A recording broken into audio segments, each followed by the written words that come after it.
En la mañana del 15 de septiembre de 1989, el sol salió sin esfuerzo sobre las aguas tranquilas de la costa de Veracruz.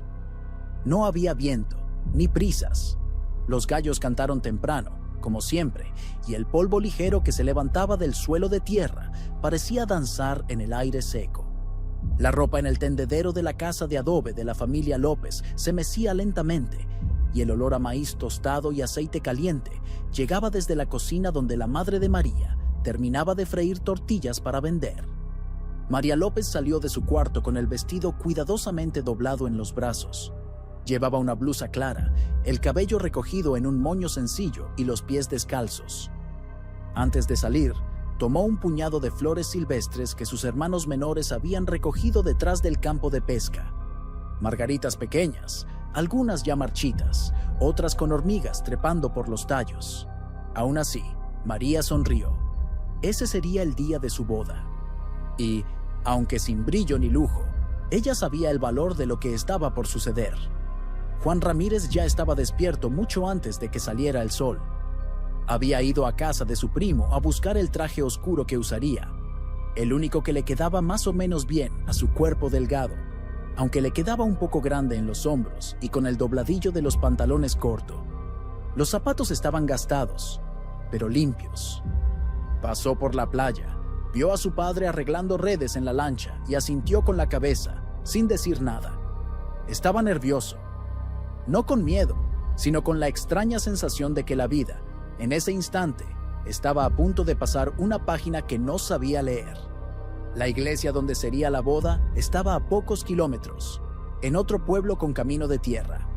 Don Ernesto, comerciante local, había acordado llevar a los novios en su vieja camioneta azul a las 8 de la mañana. Como era costumbre, se encontrarían en la esquina de su tienda, junto a un árbol de hojas gruesas que siempre daba sombra incluso en los días más calurosos. A las 07:40, don Ernesto ya esperaba, recargado en el cofre, abanicándose la cara con un pedazo de cartón. El cielo comenzaba a calentarse y los primeros clientes compraban velas y papel de China tricolor para las fiestas del día siguiente. A las 08:10 seguía ahí, pero no había señal de María ni de Juan. A las 08:25 tocó la puerta de la casa de María. La madre, con el rostro confundido y las manos sucias de masa, dijo que ella había salido temprano, como estaba acordado. En la casa de Juan, el padre confirmó lo mismo. Su hijo había salido a pie, con el traje en el brazo. A las 09:00, la inquietud ya había cruzado el portón de la iglesia vacía.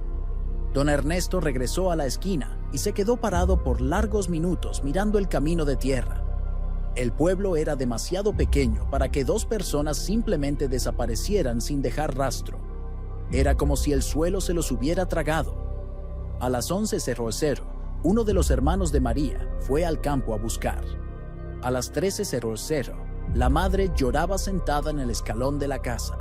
A las 17:00, con el calor todavía pegado a las paredes, alguien mencionó ir a la policía de la ciudad cercana. Una joven pareja a punto de casarse había desaparecido, con el vestido y el traje que simbolizaban no solo una unión, sino años de sueños, sacrificios y una rutina sencilla. Esa noche, la casa de la familia López permaneció con las puertas abiertas y las luces encendidas, como quien espera visitas que prometieron volver pronto. No hubo baile, ni misa, ni fiesta, solo silencio, sudor y ojos puestos en la calle. Al día siguiente, 16 de septiembre, el sonido de los cohetes de las fiestas patrias estallaba en el cielo como si nada hubiera pasado. Pero en ese pueblo de pescadores, nadie tenía ánimos de celebrar. Fue hasta el 18 de septiembre, un lunes caluroso y bochornoso, que algo extraño ocurrió. Un niño que pasaba por un callejón estrecho, detrás de la antigua gasolinera abandonada, vio dos zapatos blancos cuidadosamente colocados uno junto al otro, como quien se quita los pies de la tierra antes de entrar a un altar. Estaban limpios, sin lodo ni polvo, a pesar de la lluvia de la madrugada anterior. Eran los zapatos de María, pequeños, gastados en los costados, con la costura reforzada en la punta derecha. La madre los reconoció de inmediato. Un policía local intentó recogerlos con un palo, sin tocarlos directamente. Era como si el silencio que rodeaba ese hallazgo exigiera respeto. No había huellas alrededor, ni marcas de arrastre, ni siquiera un papel. Nada más que 2 zapatos limpios en un callejón por donde ya nadie pasaba. En los días siguientes, los pescadores fueron a los manglares. Los jóvenes revisaron los alrededores de los senderos de tierra y hasta la vegetación alta detrás del cementerio fue cortada. Pero no había más pistas. No había nada más. 7 días después de la desaparición, el nombre de María ya no se decía en voz alta. Se susurraba, como quien teme llamar de vuelta algo que el río se llevó. Lo mismo con Juan. En el pueblo pesquero, donde todo solía ser pequeño y repetido, la desaparición de ambos era demasiado grande para caber en las palabras de siempre. Y por eso, el silencio crecía. Un silencio caluroso, hecho de miradas desviadas, puertas entreabiertas y pasos cautelosos sobre el polvo fino del camino principal. La madre de María empezó a dormir en la hamaca de la veranda, con los ojos abiertos. Los hermanos, antes ruidosos, ahora cargaban las ollas con cuidado, como si cualquier ruido pudiera interrumpir el regreso de los dos. En un rincón de la cocina, el vestido de María seguía colgado en un gancho, como si fuera a volver por él en cualquier momento. Pero el vestido nunca fue usado. Ella salió con él doblado en los brazos esa mañana y nunca regresó. Juan también dejó señales. En la casa de su padre, la hamaca donde dormía seguía extendida, sin ser recogida.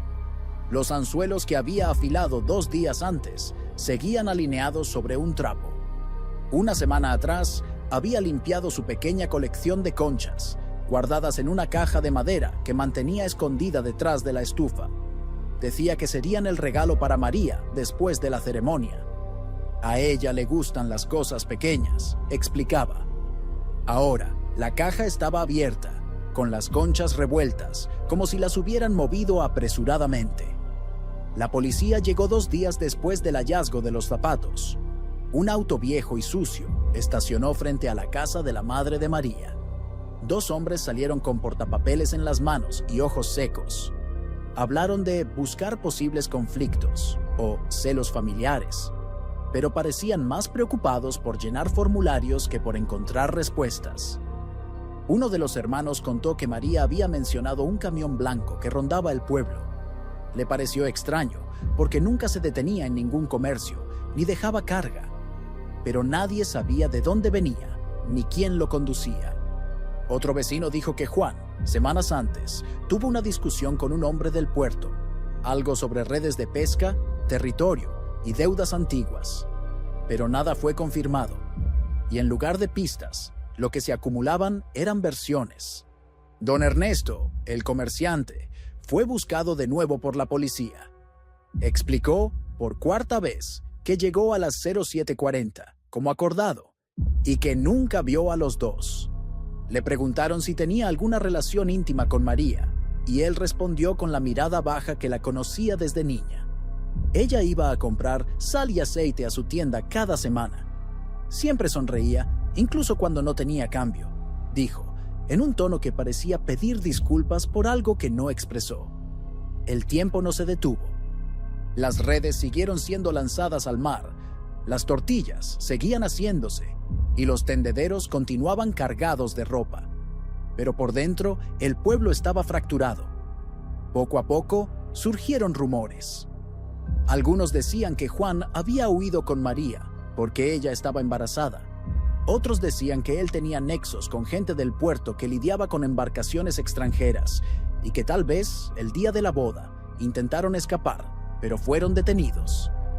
También había quienes creían que María nunca quiso casarse y que ambos planearon su propia fuga para vivir lejos, en una ciudad donde nadie los conociera. Pero nada sustentaba esas ideas. No había carta, no había movimientos bancarios, no había testigos. 2 meses después, a finales de noviembre, un grupo de mujeres decidió coser una colcha de recuerdo con pedazos de ropa que habían sido de María y Juan. Fue una forma de mantener viva su memoria. La colcha quedó colgada en la pared del salón comunitario, detrás de las sillas de madera donde se hacían las reuniones del pueblo. Cada año, en septiembre, alguien limpiaba la tela y encendía una vela frente a ella. En 1990 no pasó nada. En 1991, el mismo silencio. En 1992, la policía cerró el caso por falta de evidencias. Uno de los papeles decía: no se identifican señales de delito comprobable. Para el pueblo, eso sonaba como un punto final que nadie pidió. Pero para las madres, padres, hermanos y vecinos que vieron crecer a María y Juan entre esa tierra roja y el olor a pescado, la desaparición no era un delito sin pruebas. Era una herida abierta, un corte invisible en el mapa. La camioneta azul de don Ernesto siguió funcionando por algunos años más, hasta que se descompuso de una vez en una curva de grava cerca del manglar. Él nunca más llevó a nadie a casarse. Y decía, medio riendo, medio triste, que su suerte murió aquel septiembre. En la playa, algunos pescadores aún mencionaban a Juan de vez en cuando. Uno de ellos juraba haber visto una silueta parecida en una embarcación lejana en 1993, cerca de las islas. Pero era de noche y nadie lo confirmó. Lo que quedó fueron objetos: la caja de conchas, la foto de los dos tomada por un fotógrafo ambulante 2 meses antes de la boda, el gancho del vestido, vacío, y el sonido de la brisa en el callejón donde dejaron los zapatos, un callejón demasiado estrecho para un auto, pero lo bastante ancho para el olvido. Hasta julio de 2001, nadie volvió a hablar de eso en voz alta. Los años pasaron lentamente, pero pasaron. En 1993, llegó un nuevo padre a la parroquia del pueblo vecino. Era joven, usaba sandalias y cargaba los libros de misa en una bolsa de lona. En el primer septiembre que estuvo ahí, le preguntaron si celebraría una misa por las almas de María y Juan. Dijo que sí, pero al día siguiente cambió de opinión. Pensó que era mejor esperar una confirmación oficial de su fallecimiento. Los nombres de ambos, entonces, quedaron fuera de la misa. Y desde entonces no volvieron más. La madre de María enfermó poco a poco. Primero fue la presión, luego los ojos, que se cansaban de esperar. Un día, ya en 1996, dejó de coser. La máquina que hacía ruido en la veranda quedó cubierta de polvo y humedad. Sobre la mesa, un ovillo de hilo rojo quedó igual por más de 3 años. Los hermanos crecieron callados, cargando el peso de una ausencia que nadie podía nombrar. Juan también fue desvaneciéndose de las conversaciones. Su padre, ya con los dedos torcidos y la espalda encorvada por el peso de las redes, siguió saliendo al mar por 3 años más, hasta que una madrugada cayó de la lancha y se rompió el hombro izquierdo. Nunca volvió a pescar. Pasó a quedarse sentado a la sombra de la casa, afilando cuchillos que ya no usaba, escupiendo al suelo entre un recuerdo y otro. En 1999, la camioneta de don Ernesto fue vendida como chatarra. Una parte del pueblo decía que él nunca superó la culpa de haber sido el último en esperar a los dos. Otra parte decía que él sabía algo, que tal vez había visto a alguien esa mañana, o escuchado algo. Pero eso nunca quedó claro. Lo cierto es que don Ernesto empezó a hablar menos y a mirar más al suelo cuando se cruzaba con los vecinos. Al mismo tiempo, el pueblo iba cambiando de forma. Algunas casas ganaron puertas de metal, otras se fueron con las tormentas.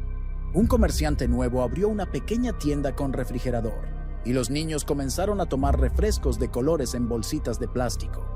La colcha de recuerdo con pedazos de la ropa de María y Juan seguía ahí, en el salón comunitario, pero ya no se le tocaba con tanto cuidado. Tenía manchas de moho en la esquina y la tela comenzaba a deshilacharse. La historia de los dos, que antes se contaba con detalles, con horarios, ropa, flores y zapatos, ahora venía mezclada con rumores y distorsiones. Ya se hablaba de 3 camiones, de una embarcación desaparecida, de un pescador borracho que habría escuchado gritos en el manglar esa mañana. La verdad se iba disolviendo como arena en el agua. Fue en ese escenario que, en julio de 2001, Don Rogelio llegó al pueblo con una maleta. Nadie entendió bien al principio. Él era un hombre callado, de esos que viven más en el río que en la tierra. Pescador desde niño, siempre andaba con la camisa desabotonada hasta el pecho, los pantalones remangados y un sombrero de palma descolorido. Tenía 64 años y vivía solo en un rancho de madera alejado, cerca de la curva donde el río se encuentra con el mar. Iba al pueblo solo para cambiar pescado por arroz o sal y regresaba de inmediato. Esa mañana, la marea estaba baja. El sol pegaba de lado y el calor ya hacía que el cuero del sombrero se pegara a la frente. Don Rogelio caminaba descalzo entre las piedras, buscando un nuevo lugar para lanzar la red. Fue cuando vio la punta de cuero gastado entre dos rocas cubiertas de musgo. Era una maleta antigua, marrón, con los bordes rasgados y un fuerte olor a moho. Intentó jalarla con el pie, pero la maleta estaba pesada. La arrastró con esfuerzo hasta la orilla seca, donde las rocas daban paso al lodo duro. Al abrirla, el silencio pareció más grande que el sonido del río. Dentro había un vestido claro, ya amarillento, con manchas de agua y rastros de tierra. A su lado, un traje oscuro doblado con cuidado, también húmedo, con ramas secas pegadas a la tela. Eran ropas humanas, guardadas como si aún fueran a ser usadas, pero sin cuerpo, sin zapatos, sin papel. Don Rogelio no dijo nada. Cerró la maleta despacio y la llevó al pueblo, equilibrándola sobre los hombros. Tardó casi 1 hora en llegar.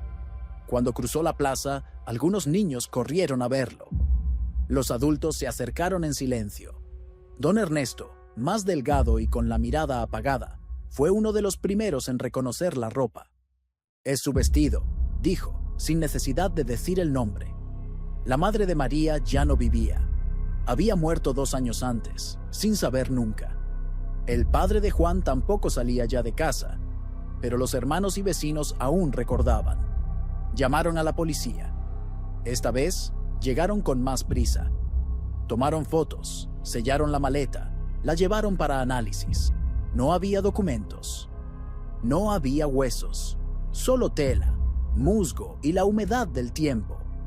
Los peritos dijeron que la ropa había estado sumergida por años, pero que la marea baja de ese mes y los cambios en la corriente pudieron haber liberado el objeto de donde estaba atrapado. Le preguntaron a don Rogelio si ya había visto la maleta antes. Él negó con la cabeza y respondió solo: «El río muestra cuando quiere». En los días siguientes, el pueblo volvió a hablar de ellos como si hubieran desaparecido ayer. Lavaron la colcha. La pared del salón recibió una vela nueva. Algunos lloraron sin saber por qué. Otros revivieron historias que pensaban olvidadas. Y la ropa, esa misma, quedó en custodia en el pequeño puesto policial de la ciudad más cercana, dentro de una caja de vidrio, junto a una etiqueta que decía: «Evidencia recuperada, julio de 2001». Fue todo lo que el río devolvió. El vestido estaba sucio, pero entero. Tenía pequeños agujeros en el dobladillo, como si algo lo hubiera roído por dentro. La tela amarilla, antes sencilla y limpia, ahora estaba pesada de humedad, marcada por manchas negras de hongo y olores que recordaban el fondo de un pozo. El traje oscuro de Juan, doblado a un lado, estaba más rígido, como si el agua lo hubiera convertido en piedra de tela. No había sangre, ni quemaduras, ni rasgaduras evidentes, solo el peso de los años. En el puesto policial de la ciudad cercana, la maleta fue colocada sobre una mesa forrada con lona azul. Un perito de la capital de Veracruz vino a hacer el informe. Su nombre no importa. Lo que importa es lo que dijo: que los tejidos indicaban una sumersión prolongada, tal vez enterrados en lodo húmedo bajo rocas fluviales, y que no había ningún rastro humano, ni una uña, ni un cabello, ni un hueso visible. Aún así, en el pueblo, nadie tuvo dudas. Era el vestido de María. Era el traje de Juan. No era una coincidencia, ni una ilusión, ni un truco de la memoria. Era un hecho vestido de misterio. La gente comenzó a recordar cosas que habían olvidado.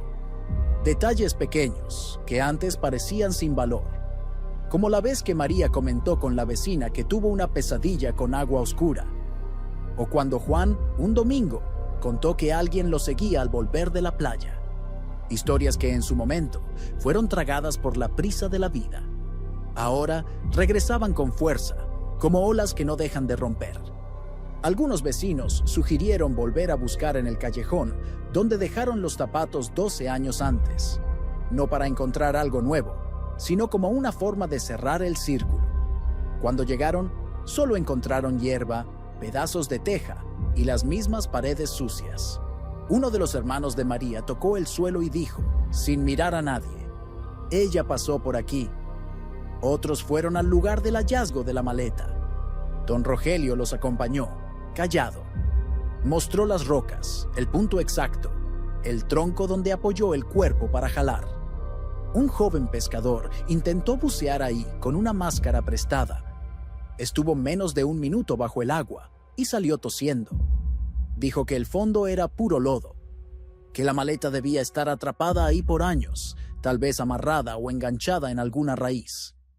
La hipótesis de que los cuerpos habían sido llevados por la corriente volvió a circular, pero la dirección del río, en ese punto, iba contra el mar. Y si la maleta fue encontrada ahí, es porque alguien la puso ahí, con cuidado, con intención.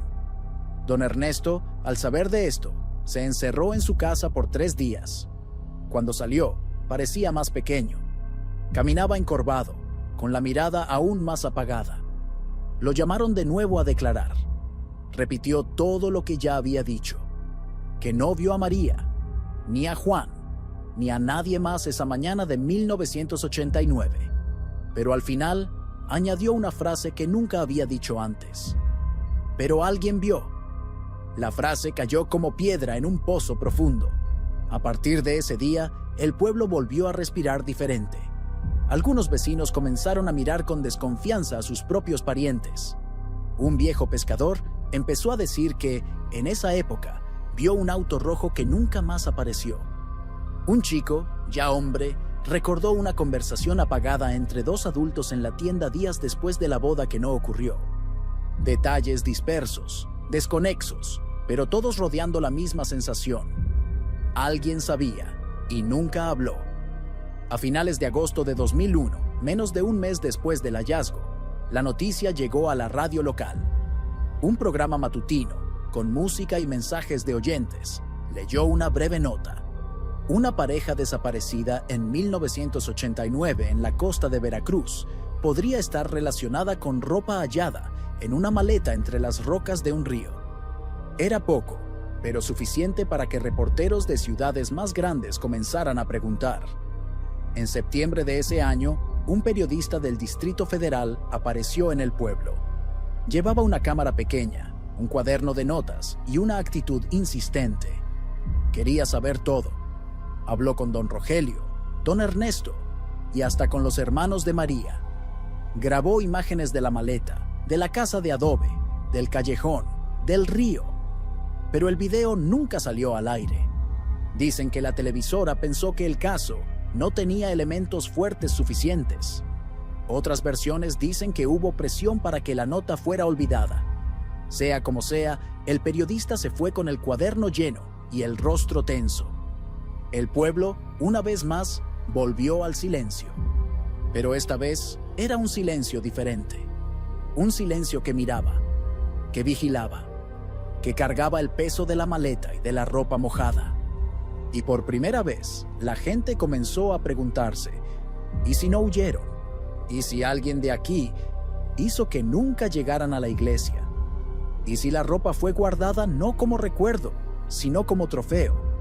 Septiembre de 2001 terminó con un cielo pesado, nubes oscuras flotando sobre el mar como si supieran más de lo que debían. El calor aún asfixiaba, pero había una brisa constante que movía las puertas mal cerradas y esparcía hojas secas por las banquetas de tierra. En el pueblo las sonrisas habían desaparecido otra vez, y esta vez era diferente. La maleta no solo trajo recuerdos, trajo dudas, trajo rabia. Era como si todos estuvieran esperando algo, a alguien que dijera, fui yo, pero nadie lo decía. Entonces comenzaron a mirarse unos a otros de forma diferente. El salón comunitario, que antes recibía reuniones para resolver filtraciones o fiestas locales, se convirtió en un punto de conversación velada. Un grupo de mujeres, liderado por Carmen Ruiz, prima de la madre de María, organizó una vigilia con velas, rezos y telas blancas amarradas en árboles cercanos a la plaza. Ella decía: si no tenemos cuerpos, tenemos nombres, y los nombres merecen ser recordados.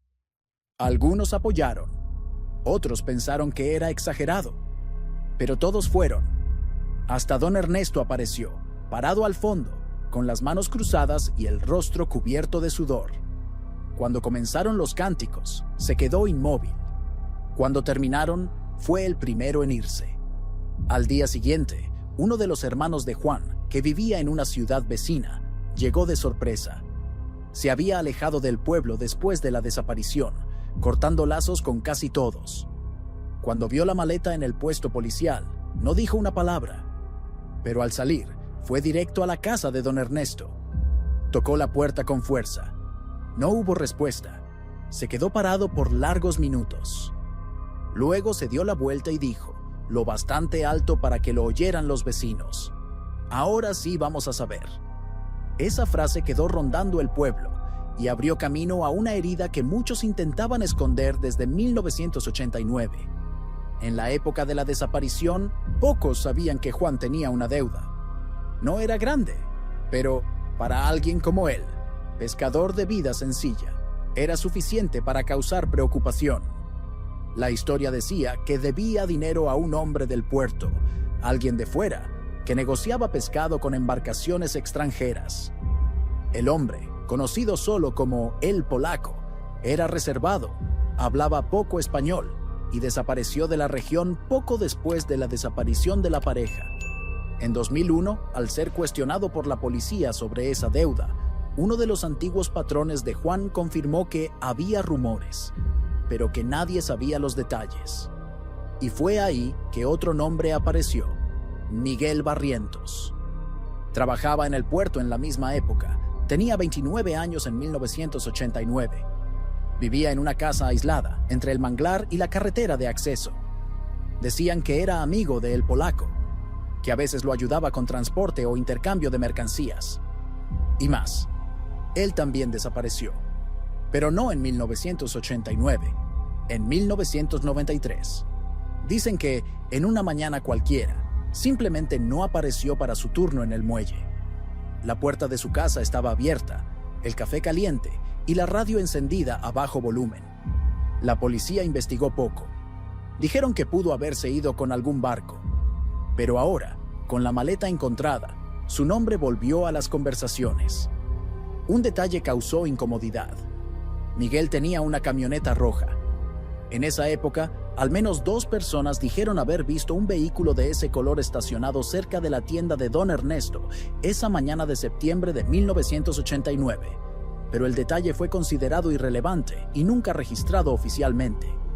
Con esto, 2 sospechas comenzaron a tomar forma entre los vecinos. Juan debía dinero a El Polaco. Miguel Barrientos habría ayudado a capturarlo y María fue llevada junto con él. Miguel actuó por su cuenta, por celos hacia María o por otro motivo no revelado. Ambas hipótesis tenían fallas, pero por primera vez nombres comenzaron a formarse detrás de la niebla del misterio. ¿Y la maleta? ¿Por qué guardar la ropa y no destruirla? Esa pregunta resonaba en los encuentros informales del pueblo. Algunos decían que era culpa, otros arrogancia, pero también había quienes creían que guardar la ropa era una forma de control, un recordatorio constante de que quien lo hizo aún estaba cerca. Don Rogelio, el pescador que encontró la maleta, comenzó a ser evitado, no por desconfianza directa, sino por miedo. El simple hecho de que hubiera estado tan cerca del objeto parecía hacerlo parte de eso. Hasta los niños comenzaron a correr cuando lo veían llegar con pescado. Él lo notaba, pero no se quejaba. Solo decía: yo solo la jalé. No fui yo quien la tiró. La tensión alcanzó su punto máximo a finales de septiembre, cuando alguien pintó con aerosol negro una de las paredes del salón comunitario. Sabemos qué hicieron. La alcaldía mandó cubrirlo con cal blanca, pero la frase ya estaba en las bocas, en las miradas, en los gestos secos de los vecinos. Y en ese pueblo olvidado por la carretera, donde el sonido del mar se mezcla con el de las gallinas sueltas, quedó claro para todos que el tiempo no había borrado nada. Solo lo había empujado bajo el lodo. Y ahora, el lodo estaba volviendo a la superficie. En la primera semana de octubre de 2001, el pueblo despertó con un sonido diferente. No era el ruido de las redes siendo arrastradas en la arena, ni el grito de las gallinas, ni el motor viejo de las lanchas. Era el sonido de pasos que evitaban contacto, de puertas que se cerraban antes de tiempo, de voces interrumpidas a media frase. El pueblo ahora se miraba con desconfianza. La maleta con la ropa no solo trajo a la superficie el pasado, también puso a todos bajo sospecha. Carmen Ruiz, que había organizado la vigilia, empezó a ser mal vista por algunos. Decían que le gustaba destacar, que usaba la tragedia como plataforma. Otros la defendían. Por lo menos ella habla. Y los que se callan, esconden más de lo que sienten. Ese mes, Carmen decidió ir personalmente a la casa del antiguo delegado del pueblo, un hombre llamado Víctor Almada, que había dirigido las primeras investigaciones en 1989. Ahora retirado, vivía solo en un pueblo vecino, cuidando un pequeño gallinero y reparando radios viejos por pasatiempo. Cuando Carmen llegó, él la recibió con desconfianza, pero al escuchar el nombre de María, se quedó en silencio. Ofreció agua, acercó una silla y dijo: «Sabíamos que algo estaba mal, pero nos ordenaron parar». Ella pidió que explicara, y él explicó. No todo, pero lo suficiente. Según Víctor, en las primeras semanas tras la desaparición, uno de los policías locales encontró marcas de llanta en el callejón donde dejaron los zapatos de María. Eso era extraño. El callejón era estrecho, de difícil acceso. El policía quiso registrarlas, pero días después fue transferido sin aviso. El delegado pidió refuerzos para la investigación, pero no los recibió. Vinieron de la capital, revisaron los papeles y ordenaron archivar, dijo. Dijeron que era una fuga voluntaria, y punto. El nombre de El Polaco también salió en esa conversación. Según Víctor, no era solo comerciante. Había denuncias anónimas que lo vinculaban con transporte irregular de personas y mercancías por la costa. Pero nunca hubo captura. Y el hombre desapareció pocos días después del caso de Juan y María. O se fue, o lo hicieron irse, dijo el exdelegado, mirando un radio desarmado sobre la mesa. Carmen regresó al pueblo con esa información, pero sin pruebas. La compartió con quienes confiaba. Algunos creyeron. Otros pensaron que era invención, pero el rumor se esparció, y entonces algo inesperado pasó. Don Ernesto cayó. Lo encontraron desmayado detrás de su tienda, con un corte en la frente y el cuerpo débil. Dijeron que resbaló, pero algunos niños juraron haber escuchado gritos esa madrugada. Lo llevaron a la pequeña clínica de la ciudad, donde estuvo internado 3 días. Al volver, estaba diferente. Más callado, más evasivo, como si la caída le hubiera quitado algo más que el equilibrio. Carmen fue a su casa. Llevó caldo, como dicta la tradición. Él la recibió con un gesto de cabeza. Estuvieron en silencio unos minutos. Entonces ella preguntó: ¿Fuiste tú quien vio? Él no respondió, pero tampoco lo negó. Solo bajó la mirada y dijo: «Esto nunca debió salir del río». Esa frase cayó sobre Carmen como un golpe sordo. Entendió que, de algún modo, don Ernesto sabía más de lo que decía. Pero también sabía que no hablaría. No por miedo, por vergüenza. Esa misma semana, don Rogelio fue interrogado de nuevo, esta vez por un investigador estatal que llegó sin aviso. Lo llevaron al lugar donde encontró la maleta y midieron distancias, profundidad, flujo de corriente. El informe no se compartió con los vecinos, pero el rumor era que la maleta no llegó ahí sola. Y más, que había señales de que había sido enterrada bajo rocas, no solo arrojada. Es decir, alguien se aseguró de esconderla y por alguna razón nunca la destruyó. A finales de ese mes, los hermanos de María comenzaron a organizar una lista. La llamaron Los que vieron algo. Era informal, escrita a mano en un cuaderno escolar con tapa azul. Incluía nombres de vecinos, pescadores, antiguos empleados del puerto y choferes de camión que pasaron por el pueblo en septiembre de 1989. Junto a cada nombre, una palabra: silencio, duda, miedo. No era una lista para acusar, era una lista para recordar, porque lo que más dolía en ese momento no era el misterio en sí, era la certeza de que alguien sabía y eligió callar. Y mientras tanto, en el puesto policial de la ciudad, la maleta seguía guardada, ahora dentro de un armario de metal, con candado. El vestido y el traje, aún húmedos, comenzaron a ser afectados por hongos más agresivos. Un empleado sugirió que los llevaran a conservación. Otro respondió: ¿para qué, si nadie quiere saber de verdad? En el pueblo, el tiempo comenzó a andar a otra velocidad. El polvo seguía subiendo con el viento. La ropa seguía secándose en los tendederos. Pero todo parecía suspendido, como si cada persona cargara dentro de sí la parte que falta de la historia y estuviera decidida a nunca entregarla. El calor de finales de octubre parecía diferente. No era el mismo calor salado de la costa que el pueblo conocía desde siempre. Era un calor bochornoso, pesado, de un aire que no se mueve, como si algo estuviera por suceder. Pero nada sucedía. Solo los mismos gestos: la mujer que barría la banqueta frente a la casa de adobe, el viejo que afilaba cuchillos en un banco bajo, los niños que corrían detrás de las gallinas, sin saber que crecían en medio de un luto invisible. La maleta seguía cerrada en el puesto policial, pero la memoria de lo que había dentro, el vestido y el traje, estaba en todas partes. En el salón comunitario, la colcha hecha con retazos de la ropa de María y Juan ahora estaba cubierta por un plástico, para evitar el moho. Uno de los hermanos de ella puso, en silencio, una fotografía antigua al lado. Era la única foto que María y Juan habían tomado juntos, 2 meses antes de la boda. En la imagen ambos están sentados en una banca de madera, recargados uno en el otro. Ella sonríe, él mira a la cámara con una expresión seria, como si estuviera pensando en otra cosa. Al fondo, la pared de la tienda de Don Ernesto, un balde azul, un pedazo de cuerda, un costal de maíz recargado en la esquina.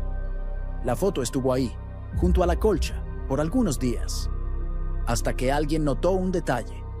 Faltaba algo, o mejor dicho, había algo que nadie había notado antes. En una esquina de la imagen se veía un reflejo en el vidrio de la ventana de la tienda, y en ese reflejo, borroso, casi invisible, había un hombre.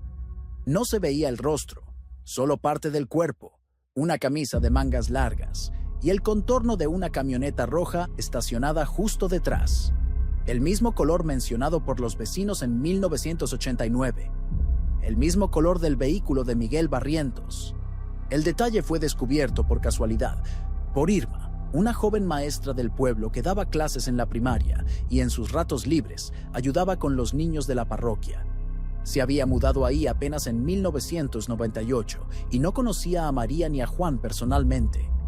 Pero se involucró con la historia después de la vigilia organizada por Carmen. Fue ella quien llevó la foto a la ciudad y pidió una ampliación. El nuevo retrato, con zoom y contraste, mostró con más claridad la silueta del hombre. No era posible identificarlo, pero la camioneta, sí, y aunque no era una prueba concreta, era una señal. Carmen llevó la imagen a la policía. El investigador estatal dijo que la anexaría al expediente, pero nadie vio el papel ser archivado. Y pocos días después, él desapareció del pueblo, como los anteriores. La sensación era que nada avanzaba, como si el caso estuviera condenado a ser recordado, pero no resuelto. Don Rogelio, el pescador, comenzó a alejarse de las orillas del río. Dijo que no quería pescar más donde fue encontrada la maleta. Hay cosas ahí que no son peces, decía. Salió menos. Se quedaba más en el rancho, limpiando redes viejas y hablando con una radio de pilas que casi nunca funcionaba. Carmen, por otro lado, se volvió más activa. Comenzó a armar un pequeño archivo, carpetas con copias de relatos, fechas, nombres, fotos. Lo llamó Archivo de los que faltan. Dijo que no era una investigación, sino un registro del dolor. Para que nadie diga que fue invención, explicó. En una de las fichas pegó el nombre de Miguel Barrientos y junto a él escribió: desaparecido en 1993. ¿Conexión? Su nombre incomodaba, sobre todo porque casi nadie hablaba de él. Era como si el pueblo se hubiera acostumbrado a su desaparición, como si el hecho de que no dejara rastros fuera, por sí solo, un alivio. Pero entonces, algo cambió. A principios de noviembre, un hombre llegó al pueblo preguntando por Miguel. Decía ser primo lejano, venido de fuera, y que buscaba a parientes antiguos para resolver cuestiones de herencia. Lo vieron hablando con el antiguo patrón de Miguel en el puerto, y luego, por la noche, tomando café en la tienda. Irma, la maestra, supo de la visita y fue tras él. Habló con él unos minutos. Dijo que se llamaba Luis. Tenía acento del norte. Cuando ella mencionó la desaparición de María y Juan, él cerró el rostro. Dijo que Miguel no era ninguna perita en dulce y que, si se metió en algo turbio, lo merecía. Ella preguntó si había visto el reflejo en la foto. Él respondió: ese reflejo puede ser cualquiera, hasta yo. Al día siguiente, Luis se fue, y una vez más el caso volvió al silencio. Pero ahora, un silencio vigilado, porque cada nuevo detalle, una imagen, una frase, una visita inesperada, parecía revelar no la respuesta, sino la profundidad del abismo. Como si cada paso hacia adelante solo aumentara el tamaño de la ausencia. Y mientras tanto, el vestido de María y el traje de Juan, aún dentro de la maleta rescatada, comenzaban a descomponerse lentamente. La humedad corroía las fibras. El moho dibujaba mapas invisibles sobre las telas. Y nadie, ni el gobierno, ni la policía, ni el pueblo, sabía decir qué hacer con ellos. ¿Guardar? ¿Enterrar? ¿Quemar? Algunos decían que debían devolverlos al río, otros que debían quedar en exhibición para que nadie olvidara. Pero lo más difícil no era decidir el destino de la ropa. Lo más difícil era aceptar que, tal vez, lo que faltaba no eran solo los cuerpos, sino el valor para enfrentar a quien vive entre ellos. A principios de diciembre de 2001, el pueblo ya no hablaba de María y Juan con la misma dulzura de antes. El tono había cambiado. Ya no era nostalgia, era desconfianza. Era miedo de lo que podrían descubrir y de lo que eso diría sobre los propios vecinos. La foto ampliada, con el reflejo de la camioneta roja, fue llevada por Carmen a la escuela donde Irma daba clases. Ahí, las dos comenzaron a armar un mural. Al centro, la imagen de la pareja. Alrededor, pequeños objetos pegados con cinta adhesiva. Una cinta para el cabello, un botón de camisa, un pedazo de red de pesca, la copia de una nota antigua que Juan escribió a mano para María, encontrada entre las páginas de un libro de oraciones, años antes. En la parte inferior, una pregunta escrita en letras grandes: ¿quién no quiso que llegaran a la iglesia? La frase causó incomodidad. Dos vecinos se quejaron con el delegado actual. Dijeron que estaban removiendo el dolor ajeno, que era mejor dejar el pasado en paz. Pero Carmen respondió: el pasado no está en paz, todavía está aquí. Y lo estaba. En cada rincón del pueblo, algo parecía recordar lo que fue borrado. En la casa de la madre de María, ahora habitada por uno de los hermanos con su esposa, encontraron un viejo baúl de madera parcialmente enterrado bajo el piso de la cocina durante una pequeña remodelación. Estaba cerrado con candado y nadie sabía de su existencia. Tras forzarlo, encontraron dentro solo 3 cosas: una sábana blanca con manchas de cera, un broche de flores de metal, ya oxidado, un pedazo de papel doblado con un nombre escrito a lápiz: M. Barrientos. Nadie supo explicar cómo llegó ahí. Algunos dijeron que podía ser otro Barrientos, otros que tal vez fue puesto después por alguien que tuvo acceso a la casa. Pero lo más extraño era el broche. Varias mujeres del pueblo dijeron haber visto a María usándolo. Era suyo, un regalo sencillo de la infancia que solía ponerse en las fiestas de la escuela. El nombre en el papel, M. Barrientos, reavivó la sospecha sobre Miguel, el hombre que desapareció 4 años después de la pareja. Y, como siempre, sin pruebas, el rumor se mezcló con la rutina.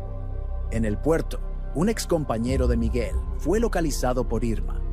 Su nombre era Rafael y aún trabajaba descargando mercancía en la zona costera. Aceptó hablar. Dijo que Miguel era raro, pero callado. El tipo de hombre que hacía el trabajo y no respondía preguntas. Confirmó que en esa época andaba con el polaco y que ambos desaparecieron poco después de alguna confusión con gente del pueblo pequeño, allá abajo. Cuando Irma preguntó si Juan podía estar involucrado, Rafael solo dijo: si vio algo, era cuestión de tiempo. La frase se quedó en la cabeza de Irma, y esa misma noche volvió a mirar la nota escrita por Juan a María.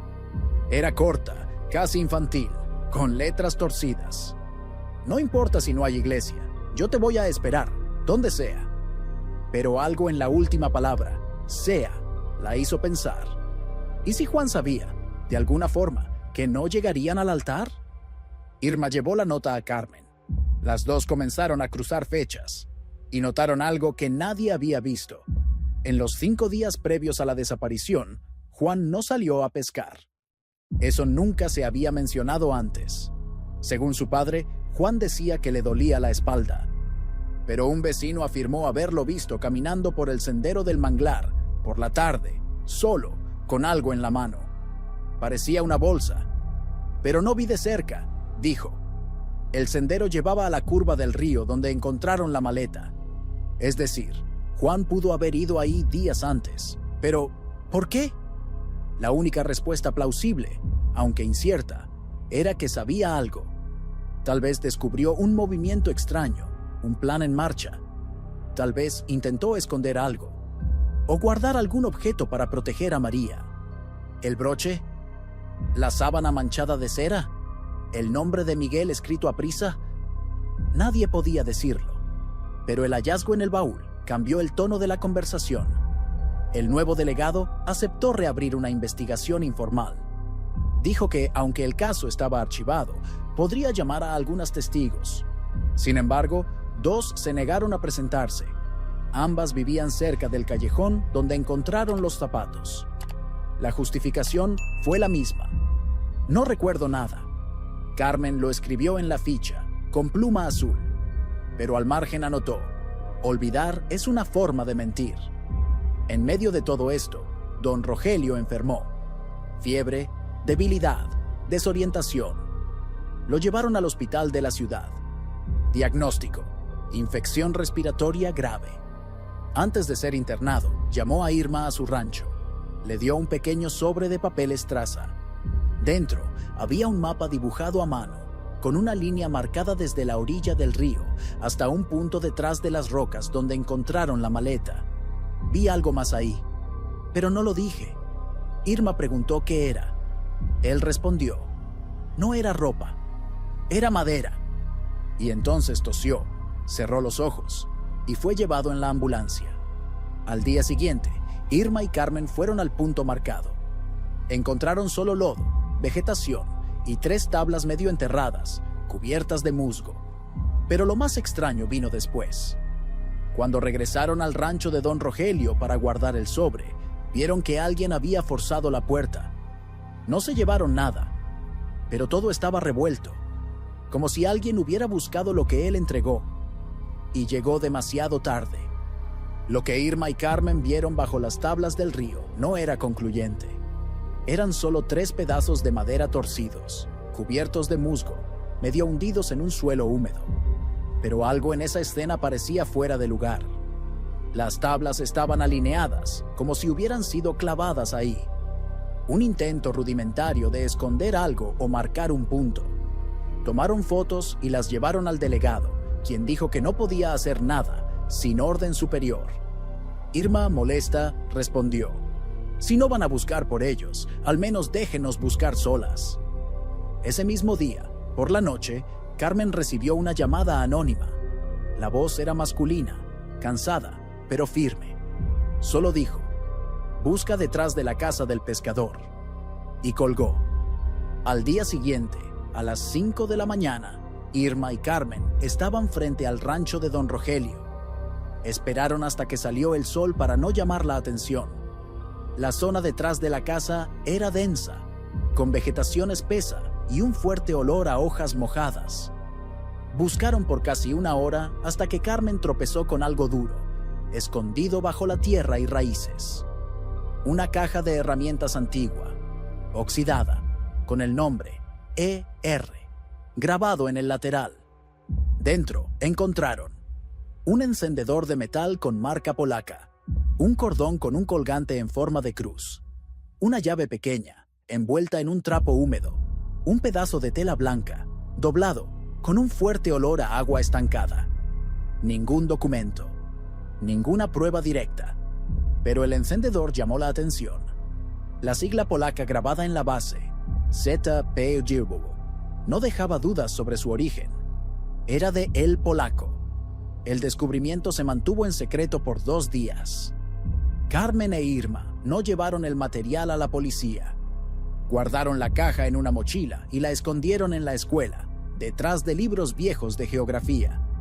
Su intuición les decía: alguien dentro de la autoridad local no quería que eso saliera a la luz. Mientras tanto, don Rogelio seguía internado.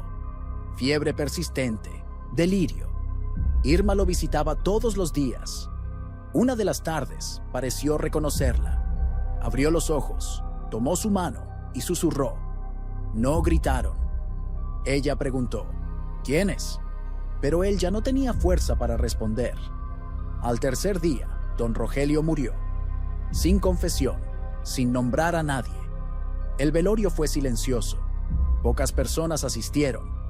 Los que fueron llevaban el rostro cubierto más por vergüenza que por dolor. Carmen dijo una frase corta. Él sacó del río lo que muchos intentaron hundir y dejó un ramo de margaritas en el ataúd, las mismas flores que María llevaría el día de la boda. En los días siguientes, la tensión volvió a crecer. El delegado recibió una denuncia de que Carmen e Irma estaban guardando pruebas clandestinamente. Fue a la escuela con 2 agentes. Revisaron estantes, abrieron armarios, sacaron libros de su lugar. Pero la caja ya no estaba ahí. Irma, previendo el riesgo, había entregado el contenido a una periodista local llamada Verónica Beltrán, que hacía reportajes independientes sobre desapariciones y corrupción policial. La conoció por teléfono, a través de un conocido de la universidad. Verónica tomó la caja y dijo: si desaparezco, griten por mí también. La semana siguiente, publicó una nota en línea, título: Veracruz, las bodas que nunca llegaron. El texto era cuidadoso, pero incisivo. Mencionaba la maleta, los zapatos, los objetos encontrados, el silencio de las autoridades y el rastro de El Polaco y Miguel Barrientos. Incluía también una copia de la foto con el reflejo de la camioneta. La nota tuvo eco en grupos locales, pero extrañamente fue dada de baja en menos de 48 horas. Verónica desapareció por 2 días. Cuando volvió a responder mensajes, solo dijo: recibí una advertencia, no puedo seguir. Para Irma y Carmen quedó claro. La historia era más grande de lo que imaginaban. No era solo sobre María y Juan, era sobre quién manda borrar historias. En el pueblo, mientras tanto, la población estaba dividida. Algunos decían que era hora de enterrar el caso, respetar a los muertos y seguir adelante. Otros pedían una nueva investigación. Recolectaban firmas, presionaban a las autoridades, pero también estaban los que se quedaban en silencio, y esos eran los que más asustaban. Uno de ellos era Tomás, un pescador de mediana edad. callado, que siempre evitó involucrarse. Vivía 2 casas después de la tienda de don Ernesto y, en 1989, vivía con su hermana, ahora fallecida. Lo vieron de noche, solo, rondando el antiguo callejón de los zapatos. Irma lo abordó, de manera educada. Él no respondió, pero antes de irse, dijo una sola frase. Pidieron un aventón. Irma se quedó helada. Preguntó, ¿quién es? Pero Tomás ya había entrado a su casa. Al día siguiente, viajó. Dijo que iba a visitar parientes en el norte, pero en el pueblo muchos pensaron que era una huida. Carmen anotó en su cuaderno, tal vez nadie mató, tal vez dejaron morir. Y el pueblo, una vez más, se cayó, pero ahora el silencio no estaba vacío, estaba lleno de ecos, de nombres, de ropa mojada, de promesas rotas, de portones que se cerraron demasiado pronto. Y en el puesto policial, la maleta seguía guardada, pero nadie más se acercaba a ella. Era como si de algún modo aún estuviera esperando. El fin de 2001 llegó con la misma lentitud de siempre. La Navidad pasó sin fiestas. El pueblo no adornó la plaza. El sonido de los cohetes de las ciudades más grandes, a lo lejos, parecía burlarse del silencio en el que estaban sumergidos. La maleta, ahora completamente seca, había sido trasladada a una sala cerrada al fondo de la delegación, junto con cajas de casos archivados. La tela del vestido estaba quebradiza. El traje, endurecido, tenía partes desmoronándose en los pliegues. El olor aún era fuerte, como si el río hubiera dejado dentro un resto de podredumbre. Ninguna gente se acercaba. Era como si la maleta se hubiera convertido en un cuerpo. Y todos sabían que estaba ahí, pero nadie quería verla. Mientras tanto, Carmen e Irma seguían escarbando en la memoria de los vivos. Cruzando notas antiguas, notaron que un nombre nunca había sido mencionado en ningún testimonio oficial: Doña Matilde. Vivía a pocos metros del callejón donde encontraron los zapatos. Ya era anciana en 1989. Vivía sola con sus gatos y solía vender plantas medicinales en la feria del pueblo. Era considerada excéntrica, el tipo de persona que escucha más de lo que habla. Carmen fue hasta allá, tocó el timbre oxidado y esperó. La puerta se abrió despacio. Doña Matilde apareció con un pañuelo en la cabeza, los ojos opacos, pero firmes. ¿Sabes por qué estoy aquí?, preguntó Carmen. La anciana no respondió, pero abrió más la puerta e hizo una seña para que entrara. La casa olía a eucalipto y ropa guardada por mucho tiempo. Las ventanas estaban cerradas y un ventilador antiguo hacía ruido en un rincón de la sala. Sobre la mesa, una pila de periódicos viejos y un pequeño radio de pilas sintonizado en un zumbido constante. Carmen se sentó. Matilde fue directa. Ellos pasaron por aquí. El corazón de Carmen se aceleró. Se inclinó sin respirar. ¿María y Juan? Sí. Iban a la esquina. Caminaban rápido, pero se detuvieron aquí. María miró el vestido, acomodó el lazo del ramo. Juan estaba serio. No hablaron conmigo, pero se detuvieron. Ella se quitó los zapatos, los dejó ahí, donde empieza el callejón. ¿Por qué? Matilde suspiró. Tal vez quería sentir la tierra. Tal vez era una promesa. Tal vez un presentimiento. Carmen cerró los ojos por un instante. Matilde continuó. Después de eso, llegó una camioneta, roja. Se detuvo a pocos metros. Un hombre bajó. No gritaron. Él solo abrió la puerta. Juan dudó. María. Ella lloraba, pero entró. Juan miró hacia atrás. Miró los zapatos. Luego, entró también. ¿Le contaste esto a alguien? Sí, al antiguo delegado. ¿Y él? Dijo que no era nada, que huyeron, que no había delito. ¿Y por qué nunca volviste a hablar? Matilde miró fijamente a Carmen y dijo, sin cambiar el tono, porque en esa época, una vecina que habló de más amaneció con la puerta rayada a cuchillo. Carmen entendió. Doña Matilde no era omisa, era sobreviviente. Años de silencio no borraron la escena que vio, ni la culpa de haberla tragado. Y ahora Con el cuerpo viejo y el tiempo corto, decidió hablar. No para resolver, sino para descansar. Carmen anotó todo, se lo llevó a Irma. Las dos redactaron un relato firmado, pero sabían que, sin grabación, sin imagen, sin valentía institucional, el testimonio de una mujer olvidada sería enterrado en algún cajón con olor a termita. Aún así, imprimieron el documento y lo fijaron en la pared del salón comunitario, junto a la colcha y la foto ampliada. Al final del texto, escribieron en letras mayúsculas: no fueron a la iglesia, fueron llevados. Esta vez, nadie pintó ni arrancó. El pueblo, al fin, parecía aceptar que esa no era solo una historia trágica, era una marca colectiva.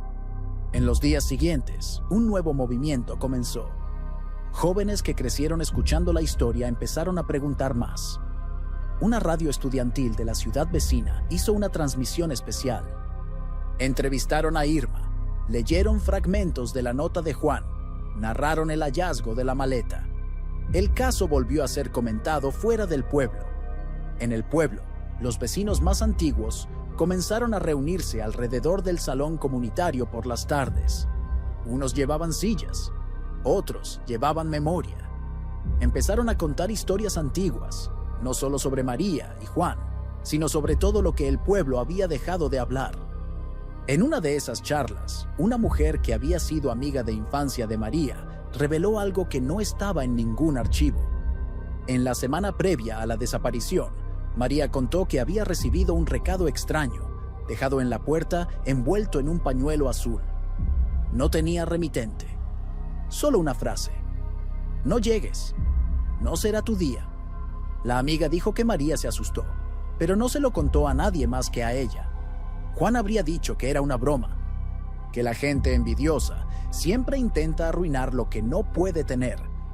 El pañuelo nunca fue encontrado, pero ahora tenía sentido. En la iglesia donde iba a ser la boda, los bancos vacíos siguieron por 12 años esperando a una pareja que nunca llegó. Pero en el altar, detrás de la imagen de madera de la Virgen, el nuevo padre encontró, semanas después de la vigilia, un prendedor de cabello antiguo, sencillo, de metal gastado. Era igual al que usaba María. Nadie supo decir cómo llegó ahí. Pero el padre, en su homilía, solo dijo: tal vez la fe sea esto, encontrar vestigios de quienes amamos, incluso cuando todo parece haber sido borrado.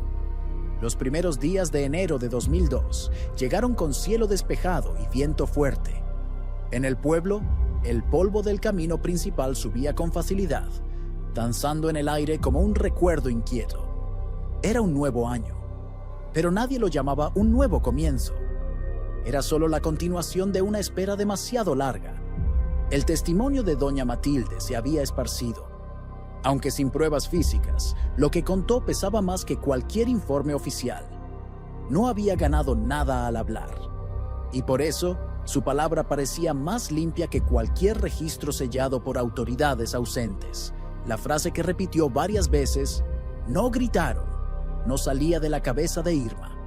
La escribió en un cuaderno, sola, en la veranda de su casa, y, al lado, dibujó 2 líneas paralelas que se cruzaban en la orilla del río.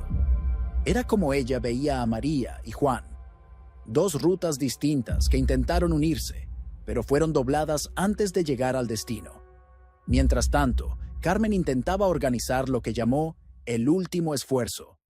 Reunió todas las notas, recortes, testimonios, imágenes y objetos en 3 cajas.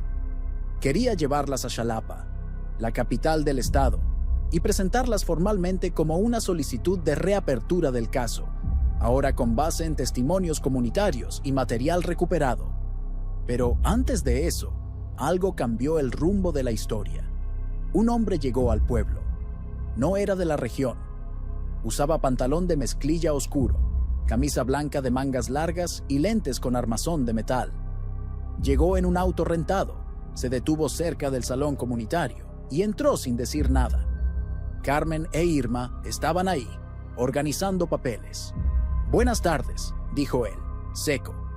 «Busco información sobre lo de 1989». Las dos se miraron.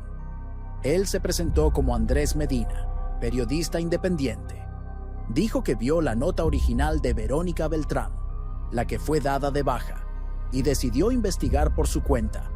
No tenía jefe, no necesitaba autorización, solo quería entender. Carmen mostró parte del archivo. Irma contó lo que Matilde había revelado.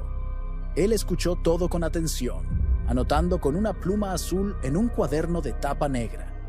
Al final preguntó: ¿y ustedes creen que fue Miguel Barrientos? Carmen dudó. Irma respondió: creemos que participó, pero no solo. Andrés pidió ver el lugar donde encontraron los zapatos. Luego caminó hasta la orilla donde apareció la maleta. Se quedó en silencio un rato, observando las rocas, y entonces dijo: esto no fue un crimen impulsivo, fue calculado. A la mañana siguiente fue a la casa de Tomás, el pescador que mencionó antes de huir, que pidieron un aventón. La casa estaba cerrada, pero una vecina dijo que Tomás regresó en la víspera de Navidad. Estuvo pocas horas. Tomó algunos documentos y se fue de nuevo. Desde entonces, nadie lo vio.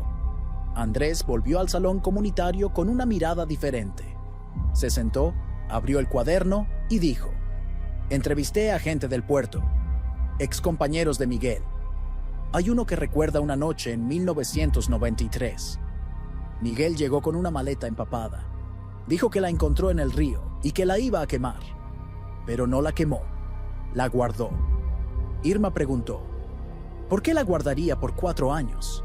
Andrés respondió: porque tenía miedo, o porque tenía orgullo. Las dos cosas pueden ir juntas. Esa tarde, don Ernesto apareció en el salón. Entró despacio, el rostro más delgado que de costumbre y los ojos hundidos. Se paró frente a la colcha, la foto, el texto con el relato de Matilde. Y tras un largo silencio, dijo: ellos pasaron por mi tienda. No debía decirlo, pero pasaron. Irma se levantó. ¿Qué pasó ahí, don Ernesto? Pidieron agua. Juan estaba nervioso. María estaba sin zapatos. Les di un vaso. Salieron. Y luego llegó la camioneta. ¿Viste quién la manejaba? Él respiró hondo. No, pero escuché una voz. Era como si se estuviera riendo. Una risa fea. No era solo de hombre, había más gente. Carmen se acercó. ¿Por qué no lo contaste antes? Porque yo los dejé ir. Y me quedé.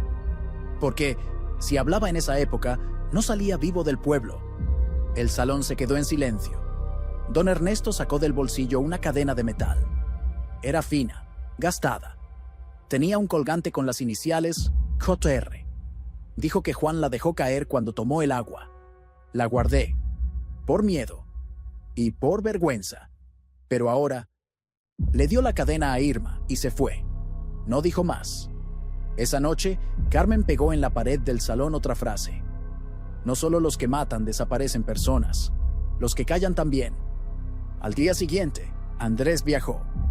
Llevó copias de los documentos, audios y fotos. Prometió publicarlo todo por su cuenta. Carmen e Irma se quedaron. Sabían que esa historia aún no tenía fin. Pero, por primera vez, el pueblo parecía entender que la desaparición de María y Juan no fue una tragedia inexplicable. Fue una sucesión de silencios voluntarios. La historia de María y Juan nunca llegó a los noticieros nacionales. Nunca hubo una búsqueda formal por los restos. Nunca hubo condenas. Pero el pueblo, ese pueblo silencioso entre el mar y la carretera, nunca volvió a ser el mismo. En febrero de 2002, el periodista Andrés Medina publicó el expediente en una revista digital de alcance limitado. El texto era sencillo, directo, y comenzaba con la frase: no fue una fuga, fue un silencio compartido. La nota incluía la foto con el reflejo de la camioneta, el relato de doña Matilde, la cadena de Juan y el mapa dibujado por don Rogelio antes de morir. Hablaba de la maleta, de los zapatos, del vestido, y hablaba de lo que nadie tuvo el valor de hacer: impedir. La publicación circuló entre universidades y grupos de memoria histórica. Generó algunos debates locales. Un seminario en Xalapa invitó a Carmen e Irma a presentar el caso como ejemplo de memoria comunitaria no oficializada. Ellas fueron. Llevaron las 3 cajas con todos los registros. Contaron la historia como sabían contarla, con la voz firme de quien aprendió a sobrevivir, sin respuestas. Cuando regresaron, decidieron no seguir con nuevas denuncias. Entendieron que, en ese lugar, la justicia era otra cosa. No era esposas, ni sentencia. Era memoria, y por eso remodelaron el salón comunitario. Pintaron las paredes, pusieron bancas nuevas, y en el fondo, donde antes estaba la colcha colgada con cinta, construyeron un pequeño memorial de concreto con una frase grabada. Ellos iban a casarse, nosotros los dejamos desaparecer. Pueblo pesquero, Veracruz. Junto a él, una caja de vidrio con 3 objetos. La cadena de Juan, una réplica del broche de María, una pequeña maleta de madera, tallada por un artesano local, representando la que fue sacada del río. No había flores, no había fotos de los rostros. La ausencia era el centro del memorial, como lo fue, desde el principio, el centro de la historia. Ese mismo mes, don Ernesto se mudó. Nadie supo a dónde. Dejó la tienda cerrada y una carta escrita a mano, pegada por dentro de la puerta. No fui yo, pero vi, y eso me hizo parte. Nunca más fue visto. Doña Matilde murió en abril. Su entierro fue sencillo. Algunas personas fueron, otras no. Pero Carmen se aseguró de escribir en su lápida: la que vio, la que guardó, la que habló. En la escuela, Irma siguió enseñando. Creó con sus alumnos un proyecto llamado Voz de los que no volvieron, donde cada niño escribía una carta para alguien que había desaparecido. El primer nombre en la caja fue el de María. En la iglesia donde iba a ser la boda, una joven pareja, sin relación con la historia, se casó en mayo. Cuando entraron, no lo sabían, pero en las bancas del lado izquierdo, 3 señoras dejaron flores silvestres y una tarjeta escrita con pluma azul. Este altar también era para ellos. Afuera, llovía ligero, y una niña de vestido blanco corrió por la plaza descalza. Nadie volvió a ver la camioneta roja. En la orilla del río, donde todo comenzó y donde casi todo terminó, los pescadores ahora evitan el punto de las rocas. Dicen que la corriente ahí es traicionera. Pero don Rogelio solía decir otra cosa. El río recuerda, y tal vez lo haga. Porque, incluso sin cuerpos, sin sentencia, sin placas o fechas exactas, el pueblo comenzó a cargar consigo la historia como si fuera un pariente que nunca regresó. María López, 19 años. Juan Ramírez, 23. No huyeron. Desaparecieron en silencio, rodeados de gente que vio, que sospechó, que desvió la mirada. Fueron tragados no por un crimen cualquiera, sino por un tipo de muerte que solo ocurre cuando todos deciden fingir que no es con ellos. Pero lo era. Fue con el vecino, con el dueño de la tienda, con la policía que no investigó, con los que escucharon la puerta rayada y se callaron, con los que vieron los zapatos y fingieron no ver. Porque en México, donde cada pueblo carga con una desaparición escondida, la historia de María y Juan no es única. Es solo una entre tantas, pero fue contada, y eso lo cambia todo. Si llegaste hasta aquí, es porque también sientes el peso de esos silencios. Suscríbete al canal para no perder otras historias como esta, casos reales que fueron olvidados por años, pero que aún merecen ser escuchados. Cada detalle importa. Cada ausencia merece ser recordada.